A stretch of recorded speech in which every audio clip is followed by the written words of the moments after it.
Hi friends, இஸ் சாரி cinema பேஸ் அப்டேட்டில் அடுத்து பேக் டு பேக் பயங்கரமான அப்டேட்ஸோடு வந்திருக்குங்க. இப்போ கொஞ்ச நேரத்துக்கு முன்னாடி லைக்காக இருக்கணும் ஹண்டர் வண்டார் பாடலோடைய லிரிக்ஸ் வீடியோ வந்து இப்போ யூடியூப்ல ரிலீஸ் பண்ணியிருக்காங்க. ஸோ படம் இன்னும் ஒரு வாரத்தில் ரிலீஸ் ஆகிடும்ன்ற நேரத்தில் தான் இப்போ அவங்க வந்து ரிலீஸ் பண்ணிருக்காங்க. ஏற்கனவே ஆடியோ லான்ச்சில் அதை ரிலீஸ் பண்ணாங்கன்னு நினைக்கிறேன். அப்போ அந்த லிரிக்ஸ் இல்லாதனால இப்போ அதை ஆட் பண்ணி ரிலீஸ் பண்ணிருக்காங்கன்னு நினைக்கிறேன். ஸோ ஃப்ரீயாக இருந்தால் போய் பாருங்க.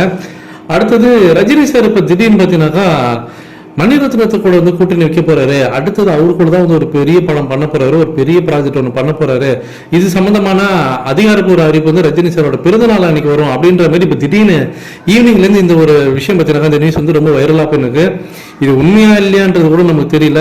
இந்த நேரம் எனக்கு தெரிஞ்சு வேட்டையன் படத்தோடைய செலிப்ரேஷன் நம்ம இருக்கிறோம். ஒருவேளை அதை ஸ்பாயில் பண்றதுக்காக ஏதாவது ரூமர்ஸ் ஏதாவது கிளப்பி போடுறாங்களா அப்படின்றதும் தெரியல.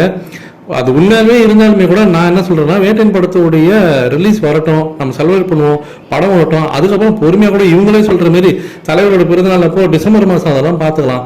இப்போதைக்கு வேட்டையன் படத்து மேல தான் நம்மளோட ஃபுல் கான்சென்ட்ரேஷன் இருக்கணும், அதை மறந்துடாதீங்க. அடுத்தது ஓயினி சினிமாஸ் அவங்களும் அக்ரிமெண்ட் சைன் பண்ணிட்டாங்க. அவங்களும் பார்த்தீங்கன்னா எதிர்பார்த்து காத்திருக்காங்க. புக்கிங்ஸ் வந்து ஓப்பன் பண்ண போறாங்க. ஏற்கனவே நான் சொல்லியிருந்தது தான், நாளை காலையில பார்த்தீங்கன்னா 10 மணிக்கு பெங்களூர், அதாவது கர்நாடகா அண்ட் கேரளா ரெண்டு ஏரியாலையும் பார்த்தீங்கன்னா நாளைக்கு காலையில் 10 மணிக்கு ஷோஸ் ஒன்று ஓப்பன் பண்ண போறாங்க.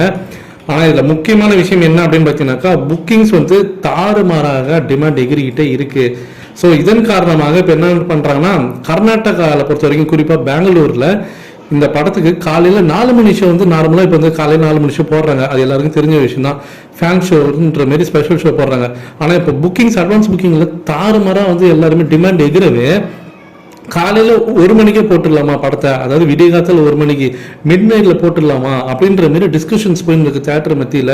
ஸோ அங்கே இருக்கக்கூடிய டிஸ்ட்ரிபியூட்டர் மத்தியிலலாம் வந்து ரெக்வஸ்ட் பண்ணி கேட்டுருக்காங்களாம். ஸோ டிமாண்ட் பயங்கரமாக இருக்கு. காலையில் 4 மணி ஷோலாம் வந்து சீக்கிரமாக ஃபுல்லாகிடும் போல இருக்கு. நாளைக்கு காலையில் நீங்கள் வந்து காலையில் 1 மணி ஷோ போட முடியுமா பாருங்க அப்படின்ற மாதிரிலாம் இப்போ டிமாண்ட் கேட்டுருக்காங்களாம்.